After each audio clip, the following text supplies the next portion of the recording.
Have you ever driven through a road that felt wrong? Not dangerous, not haunted, just wrong. Like the air itself didn't want you there. There's a place like that just outside a small town called Alverton. A stretch of cracked asphalt that winds through the hills where no one dares to drive past midnight. The locals call it the Screaming Road. Every few nights, someone swears they hear it, a siren wailing faintly in the distance. Not from town, not from any real ambulance, but from somewhere deep in the hills.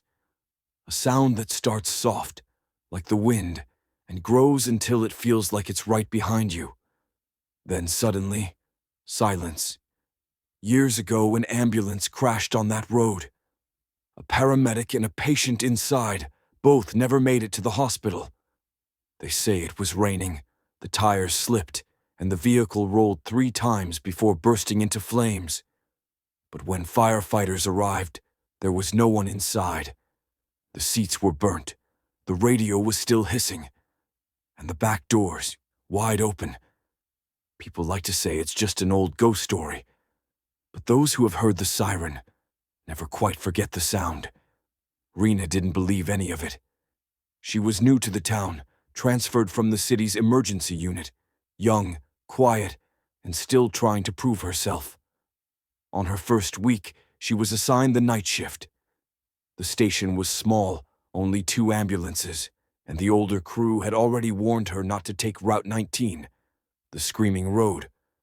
But that night, at exactly 11:37 p.m., the call came in.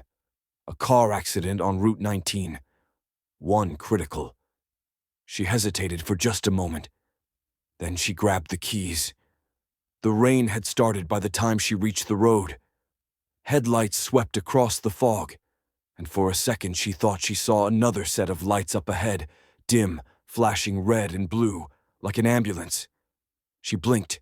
Gone. The air grew colder. The radio crackled. "Unit 32, do you copy?" Rina picked up the mic.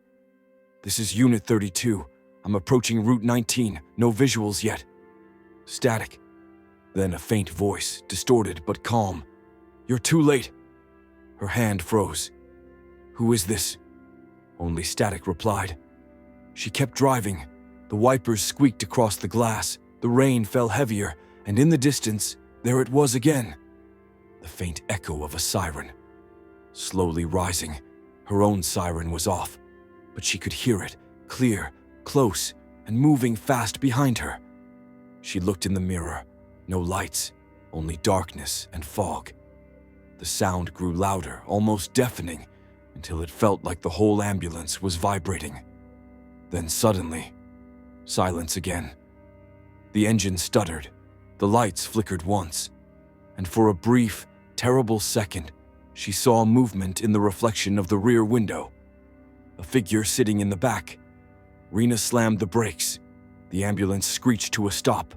Her breath came fast. The siren button flickered. Off, on, off. She turned, slowly. The back was empty. The radio hissed again. Then, faintly, a whisper. "Help me." She grabbed her flashlight and stepped out into the rain. The road was silent. Fog hung low, thick, almost solid. And there, on the edge of the light, she saw the wreckage of another ambulance. Old, rusted, half sunk into the mud. Its windows shattered, its doors open. Her own headlights glowed faintly against its side, revealing faded letters. Unit 19. Emergency response. She felt her throat tighten. The same model, the same markings.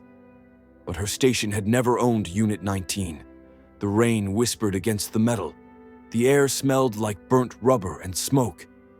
And as she took one step closer, the radio inside her ambulance came alive, screaming with overlapping voices. "We didn't make it. It hurts.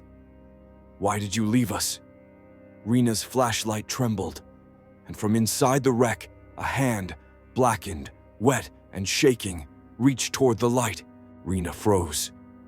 The hand that reached out from the wreck was still, half burned, the skin cracked like old paint. She wanted to move, to scream, to run, but her body refused to obey. Then, as the rain fell harder, the hand slowly withdrew, disappearing back into the dark shell of the ambulance. She stepped back, her boots splashing into the mud. The air smelled of smoke, faint but fresh, as if something had just been burning. Behind her, her own ambulance's radio crackled again. "Rina, do you read?" Her heart jumped. The voice wasn't from the station. It was male, calm, steady, almost too calm. "This is Unit 19, it said. "We need assistance." Rina turned toward the wreck. "What did you say?" Silence. Only the soft hiss of static. She climbed back into her vehicle, breathing fast. Her reflection in the side mirror looked pale, her eyes wide and unfocused. She grabbed the radio. "Whoever this is, stop playing around." "This is not funny. We're still out here," the voice replied. "We didn't make it to the hospital. We still need help." Rina stared at the radio, unable to speak. The clock on the dashboard read 12:03 a.m. Thunder rumbled across the hills. She looked back at the old wreck again, but it was gone. Nothing but rain, road, and fog. The mud where it had been was smooth, untouched. Her hands trembled on the steering wheel. She tried to start the engine. It coughed once, then died. She tried again. Nothing. And then, from the back of the ambulance, came a faint metallic click, like someone opening a latch. She turned slowly. The back doors were slightly open. "Hello?" Her voice cracked. No answer. She climbed down, walked around to the rear. The rain was colder now, the fog pressing close around her. She swung the door open. The inside was empty. Gurney, medical kit, oxygen tank, all in place. But the smell, it was wrong. A burnt, metallic scent that didn't belong. Then her pager beeped. She looked down. The screen flashed a single message. "Patient transfer confirmed. Unit 19. Her blood ran cold. The pager was offline. No signal for miles. She climbed back inside, slamming the door shut. The radio whispered again, almost too soft to hear. "It's cold. Where we are." Her breath caught. Something brushed against her shoulder, cold, wet, light as a handprint. She turned. Nothing. She sat still, every nerve screaming to get out of that place. But outside, the rain had turned into a downpour, washing the road into rivers of mud. Through the windshield, she saw it. Faint blue light flickering in the fog, like a beacon. An ambulance light. Rina took a shaky breath. "All right," she whispered to herself. "Just follow the light." She turned the key again. The engine roared to life, this time too easily. The radio went dead, and the siren turned on by itself. The sound cut through the fog, sharp and lonely. She started driving, following the faint glow ahead. The road twisted, bent, turned, and the light stayed just out of reach. Sometimes near, sometimes far. Always ahead, always pulling her deeper into the hills. She didn't notice the signs anymore. She didn't notice the same trees passing by again and again. Time slipped. When she finally slowed down, the light vanished. She stopped in the middle of the road, sirens still crying. For a moment, the fog seemed to move, and through it she saw them. Two figures, standing side by side. A man in a medic's uniform, and a patient lying on a stretcher. They were watching her. Faces pale, eyes hollow. The radio clicked on again, a whisper threading through the static. "You found us." Then the siren stopped, and everything went dark. When the lights died, the silence was unbearable. Not just quiet, but thick, like the air itself was holding its breath. Rina sat there for a long time, staring at the road ahead. No siren, no engine, no sound except her heartbeat, loud in her ears. She reached for her flashlight and stepped outside. The fog was thicker than before, pale, swirling, alive. Her boots crunched against the wet gravel as she walked around the ambulance. No one, no footprints, just her. But when she opened the driver's door to climb back in, the passenger door on the other side clicked open. Rina froze. Her flashlight trembled in her hand. She leaned forward, trying to see through the cabin, and that's when she smelled it. The burnt air again, like smoke that had seeped into the seats. Slowly she walked around to the passenger side. The door was slightly ajar. Rain dripped from its edge, the inside dimly lit by the dashboard's dying glow. She hesitated, then pulled it open. The seat was empty, but the seatbelt was buckled. Her breath caught. Someone had been sitting there. She leaned closer and saw a faint, blackened handprint on the window. Still wet. Rina stepped back, clutching her flashlight tight. "No," she whispered. "No, no, no." The radio clicked on again, a quiet voice, almost sighing. "You're not alone anymore." She spun around, shining her light toward the back. The stretcher straps hung loose, swinging slightly, though the ambulance wasn't moving. She climbed in, heart pounding, scanning every corner. No one. Only her reflection in the small mirror near the medical cabinet, pale, shaking.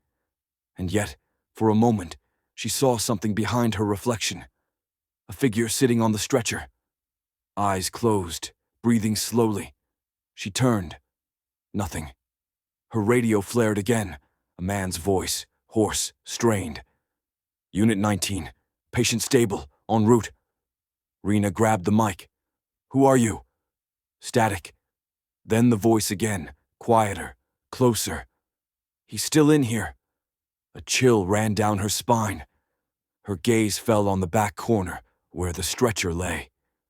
The sheet covering it moved, just slightly, as if someone was breathing underneath.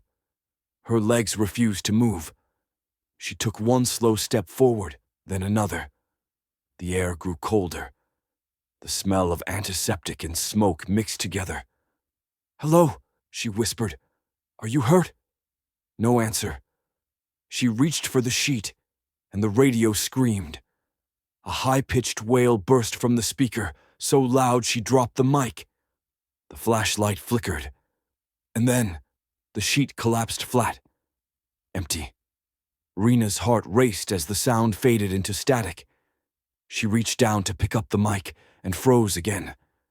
Because under the stretcher, someone whispered her name. "Rina." She stumbled back, hitting the door. It swung open, slamming into the rain. The whisper grew louder, now two voices. A man and a woman. "You found us. You drove the wrong way." She covered her ears. "Stop it. Leave me alone." And then, silence again. Only her own ragged breathing. She stood there, soaked, trembling, staring into the dark interior. For a moment, it almost looked normal again. Just an ambulance, just a night on the job. Until she noticed the rearview mirror. There was someone sitting in the passenger seat, a man in a medic's jacket, staring straight ahead. His skin pale, his lips slightly parted, whispering something she couldn't hear. Rina stepped closer, her voice barely a breath. "Who are you?" The man turned his head, just a little, and smiled. "I was your partner." Her flashlight flickered once and went out. The storm had stopped. But inside Rina's mind, everything was still spinning. She sat behind the wheel again, shivering, her eyes locked on the empty passenger seat. The man who'd spoken, her partner, was gone. Or maybe he was never really there. The radio crackled again. That same voice, distorted, but calm now. "Unit 19, respond. Accident on Highway 4, patient unresponsive." Rina gripped the mic. "This is Unit 19, she said softly. "But I'm off duty. There's no one here, Static." Then, faintly, "Copy. Unit 19, ETA 5 minutes. Her throat went dry. She hadn't pressed the mic button. The ambulance had answered, on its own. Outside, the fog began to move again. Not drifting, crawling, like something was alive in it, circling the vehicle. Rina's heart hammered. No, not again. The headlights flickered back on. The dashboard lit up. And then, the engine roared. She hadn't touched the keys. The ambulance started driving.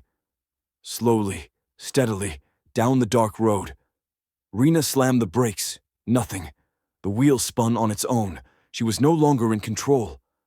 The radio blared once more. Responding to the accident. No survivors. Her vision blurred with tears as she clutched the wheel. Please, stop! Please! The voice on the radio grew clearer, deeper. You left us there. You never came back. Her hands trembled. That's not true. I tried to save you. But the radio interrupted her, repeating one word over and over. Liar. Liar. Liar. And suddenly she remembered the smell of smoke, the screams, the explosion. Years ago, a crash, one that killed her partner and 2 patients. Rina survived. Everyone else didn't. The guilt she buried had come back in the form of this cursed ambulance. Her tears streamed down as the wipers scraped across cracked glass. Outside, faint shapes appeared in the fog, human silhouettes, burnt, twisted, waving her down. Help us, Rina. You promised you'd help us. She pressed her hands over her ears. No, please, I didn't mean to. The siren blared to life again, echoing through the endless fog. Only this time the tone was wrong, warped and low, like a funeral hymn.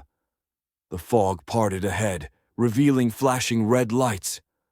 Another ambulance flipped over on the road. Her breath hitched. It was hers, her old ambulance, the one that burned that night. The current one slowed to a stop beside the wreck. The radio whispered again. We called you, Rina. You never answered. She sat frozen, unable to breathe. Her reflection in the cracked mirror, pale, exhausted, broken. Then, from the wrecked ambulance, a door creaked open. Smoke drifted out, and someone stepped through it. A man in a medic uniform, face half-burnt, eyes hollow. Her partner. He walked toward her slowly, the sound of his boots soft against the wet asphalt. We waited for you. Rina whispered, trembling. I'm sorry. He stopped beside the door. You can still make it right, he said. Finish the call. She didn't understand. What call? He pointed at the radio. It lit up, bright red. Final response, Unit 19. Do you copy? Her hand reached for the mic. She hesitated.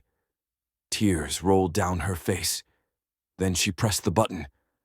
This is Unit 19, she whispered. Responding.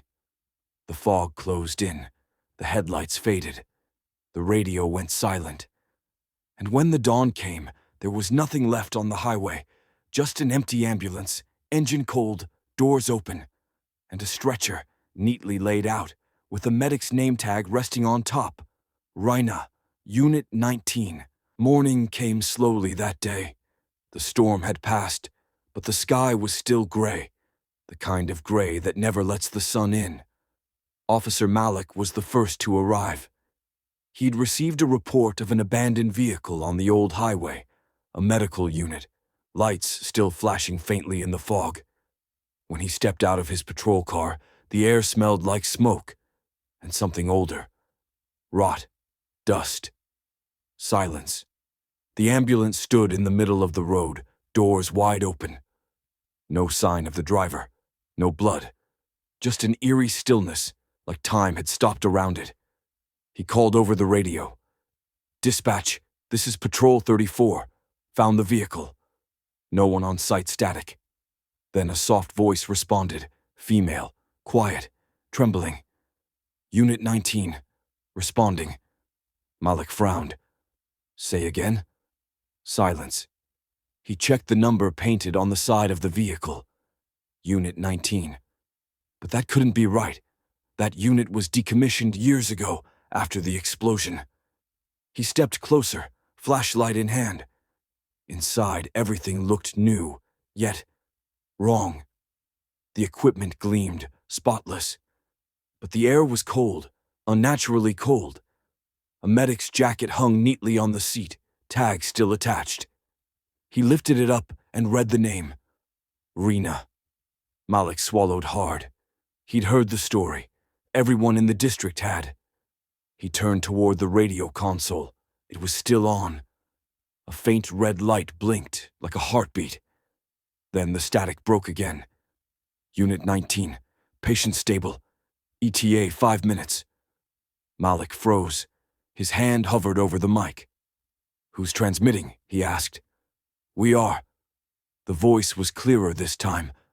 Overlapping voices, both male and female, as if several people spoke through one mouth. He took a step back. The ambulance lights flickered once, twice, then came alive. Red and white beams cut through the fog, spinning wildly.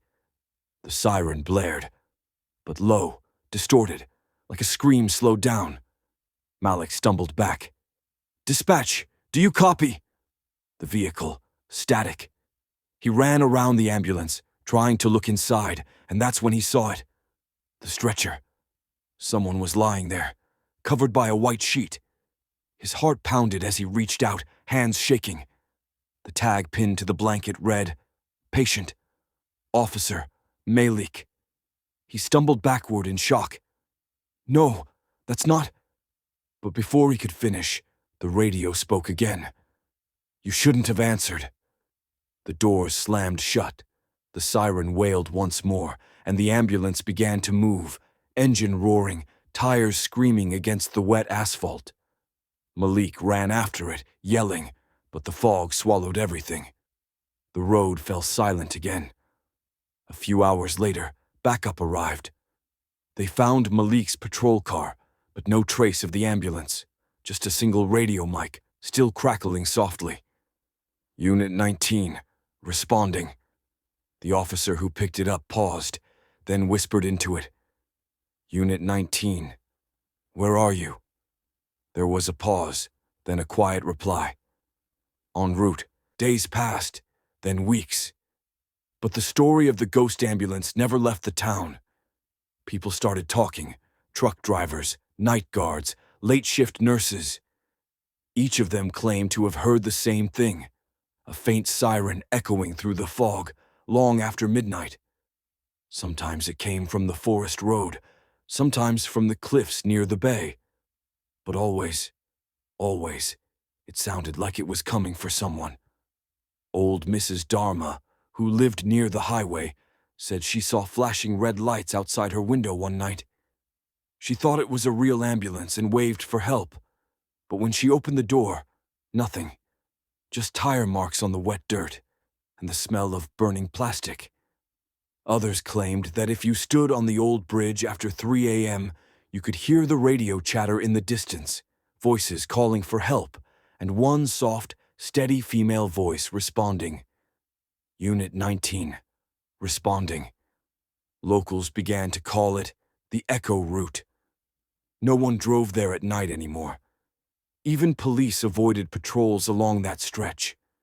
But not everyone believed. A group of young paramedic trainees from the nearby city decided to prove it was just a myth. They brought cameras, flashlights, even an old police scanner. They thought it would be a fun night adventure. They parked right where the crash supposedly happened years ago. Midnight came and went. No sirens, no lights, just the thick, heavy silence of the countryside. Then, around 3:17 a.m., the scanner picked up a faint signal. Unit 19, do you copy? The group exchanged nervous glances. Is that a recording? One of them whispered. Another shook his head. The channel's dead. It shouldn't pick anything up. Responding, patient critical. ETA 3 minutes. The voice was clearer now, female, calm.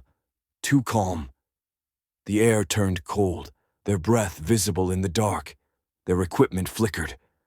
Then, in the distance, a faint red glow appeared through the trees. Two lights, moving slowly. They stood frozen. "It's just another car," one said. But the glow wasn't headlights. It was siren light, spinning lazily, cutting through the fog. The ambulance emerged from the darkness. Silent. No engine noise, no driver. The trainees watched in horror as it rolled to a stop beside them. The doors opened with a slow metallic creak. Inside, it was spotless, like a brand new vehicle, untouched by dust or time. A radio mic hung from the dashboard, swaying gently. Then a voice came through. "Who needs help tonight?" One of the trainees, shaking, whispered, "This isn't real. This isn't—" The lights flared suddenly, blinding red. A gust of icy wind rushed out from inside. The camera hit the ground, screams, chaos. And then, silence. When the sun rose, the road was empty again. The car was still there, doors open, headlights dead. The cameras? All footage was gone, just static. Only one thing remained, a fresh tire track leading into the forest, and a small name tag, half burned, lying in the mud. Rina, Unit 19. It began inside the hospital. The same hospital where Rina once worked, the same one that lost her, and never spoke of her again. Late one night, a nurse named City was doing inventory in the empty trauma wing. It was quiet, too quiet. The only sound was the slow hum of fluorescent lights. Then, somewhere down the hall, a radio clicked on. Static at first, then a voice. "Unit 19, en route, patient critical." City froze. That code hadn't been used in years. Unit 19 didn't exist anymore. She walked toward the sound. Each step echoed off the white walls. As she turned the corner, she saw the old radio console on the emergency desk, the one that had been disconnected ages ago. The speaker buzzed again. "This is Rina. Do you copy?" Her stomach dropped. That name. She whispered, "Rina." Silence. Then another voice joined, a man's voice, calm and low. "We're bringing her in." City felt her pulse quicken. "Bringing who?" she whispered. The static hissed. Then a faint, wet breathing came through the speaker. Someone was there. Suddenly, the monitor on the wall flickered, vital signs flashing across the screen, though no patient was connected. Heart rate, 42. Blood pressure, dropping. Status, resuscitation in progress. City backed away. No one's here. Then, the old service elevator at the end of the hallway dinged open. The light inside flickered weakly. Empty. But on the floor, she saw wet footprints leading out of the elevator and down the corridor. She followed, trembling, each print darker than the last, until they stopped at the trauma bay door. She slowly pushed it open. Inside, the stretcher was already there, the sheet covering something, or someone. And on the side of the stretcher, faintly etched in dust, was a name. Rina, Unit 19. The radio beside the stretcher came to life once more. Patient admitted. Condition, unstable. Prepare for transfer. City whispered, "Who are you talking to?" A pause, then faintly, "You." The lights above her began to flicker violently. She stumbled back, and for a split second, she saw someone standing behind the glass of the observation window. A woman in a medic's jacket. Face pale, eyes hollow. Rina. Their eyes met for only a moment, but that was enough. City heard a voice, not from the radio this time, but inside her head. "Don't let them forget me." And then, everything went dark. The next morning, security found the trauma bay empty, the monitors still running, the stretcher gone. But the CCTV footage showed something no one could explain. At exactly 3:03 a.m., the old hospital elevator opened on its own. A stretcher rolled out, pushed by no one. And from the security audio, a faint, distant sound echoed through the hallways. The wail of a siren. Slow, mournful, fading into the fog outside. After the hospital incident, the story spread like wildfire. No one wanted to admit it out loud, but everyone had heard the same thing. Somewhere between midnight and dawn, the radio would come alive, and a familiar, quiet female voice would say, "Unit 19, responding."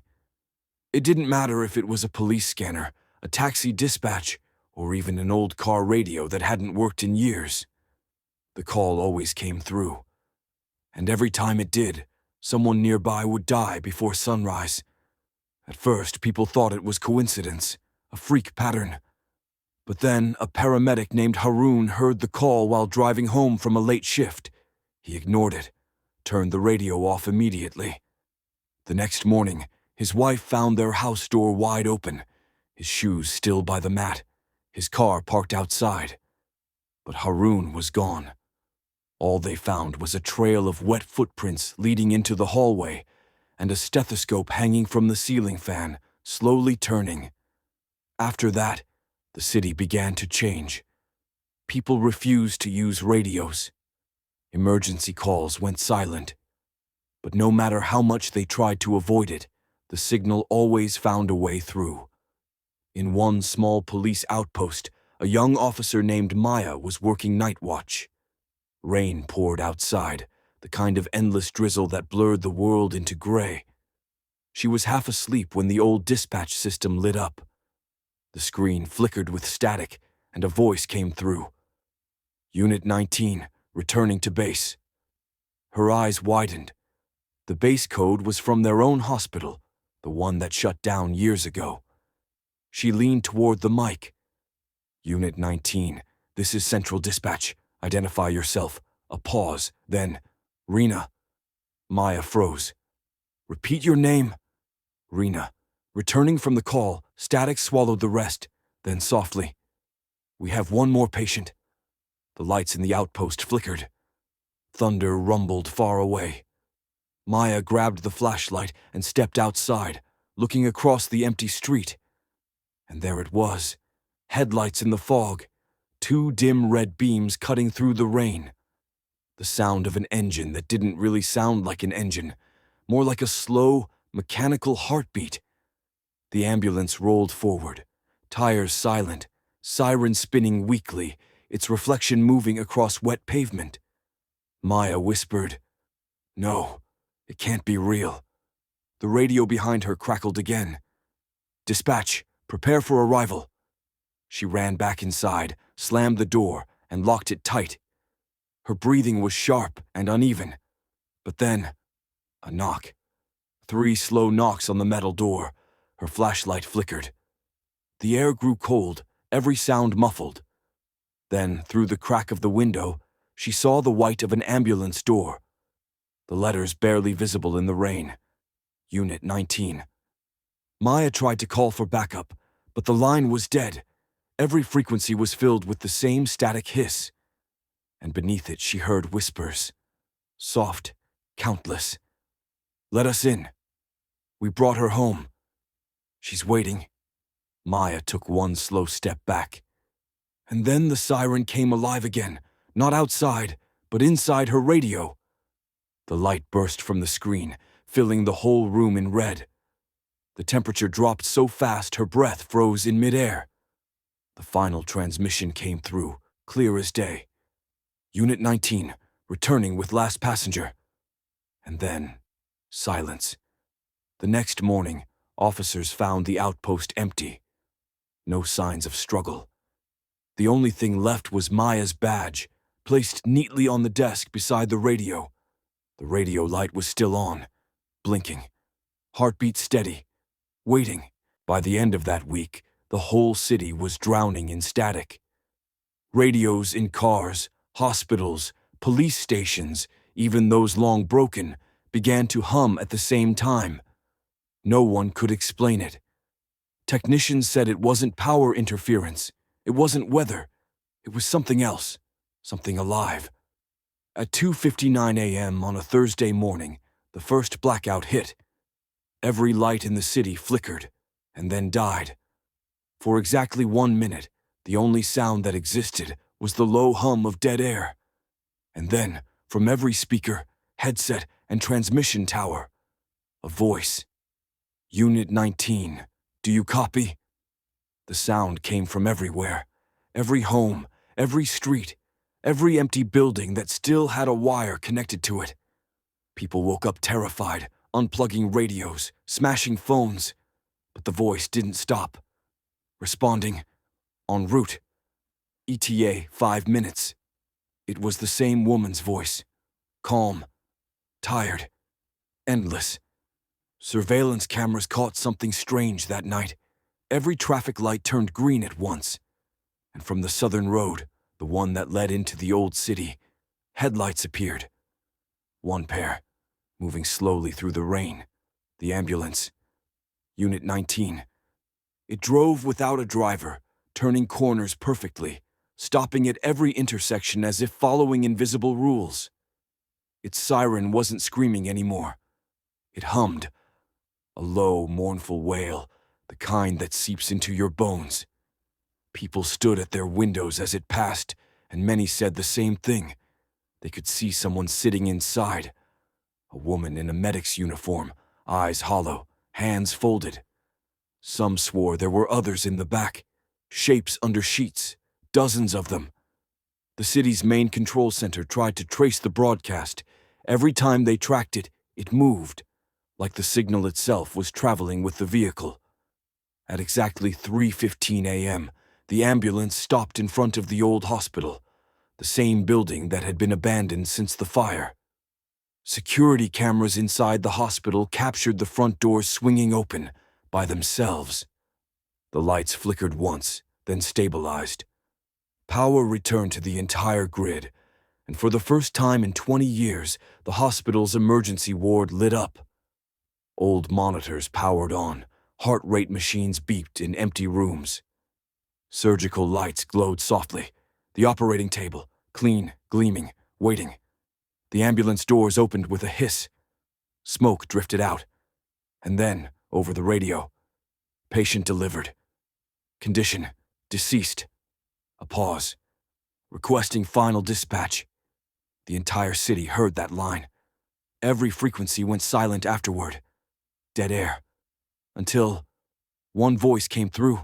A man's, low, familiar. Copy that, Rina. You can rest now. The siren died.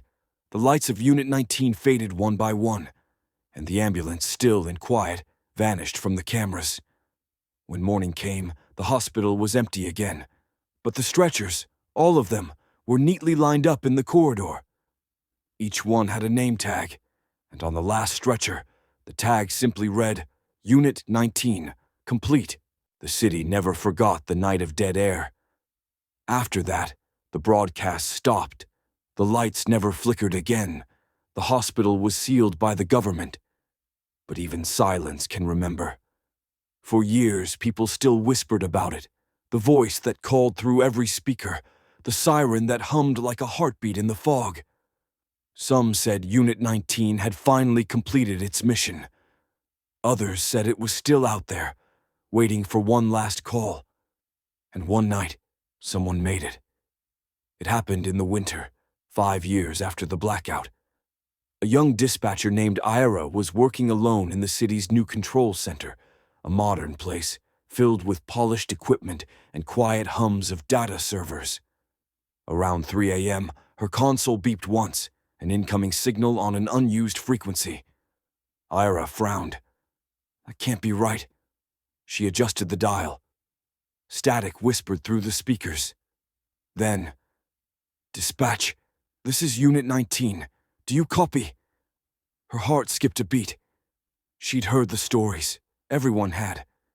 But this wasn't a recording. It was live. She pressed the mic button with trembling fingers. This is City Dispatch. Unit 19, please identify. Responding. The voice was soft, familiar, female. Ira checked the records. No active unit had that call sign. Her mouth went dry. What's your location? A pause, then, return route, almost home. Ira's monitor flickered. A map appeared on screen, a single dot moving slowly along the old southern road, the one that had been closed since the night of the fog. Her hands shook as she switched the external cameras. And there it was, through the snowy haze, two faint lights, red and white, pulsing in rhythm. The ambulance, still moving, still silent. Ira's radio hissed again. Patient delivered. Awaiting final call. She whispered, final call for what? To release them. The siren outside began to hum, soft, low, and mournful, a melody of memory. On her screen, old hospital footage replayed by itself, years of data long deleted. Rina's face appeared, smiling in her medic uniform, speaking into a radio. If I don't make it back, tell them I tried. Ira covered her mouth. Oh my God. The voice returned, calm now. We were never supposed to leave. The road never ended. The call never stopped. The lights in the control room dimmed. The heartbeat sound returned, a slow, steady pulse echoing from every speaker.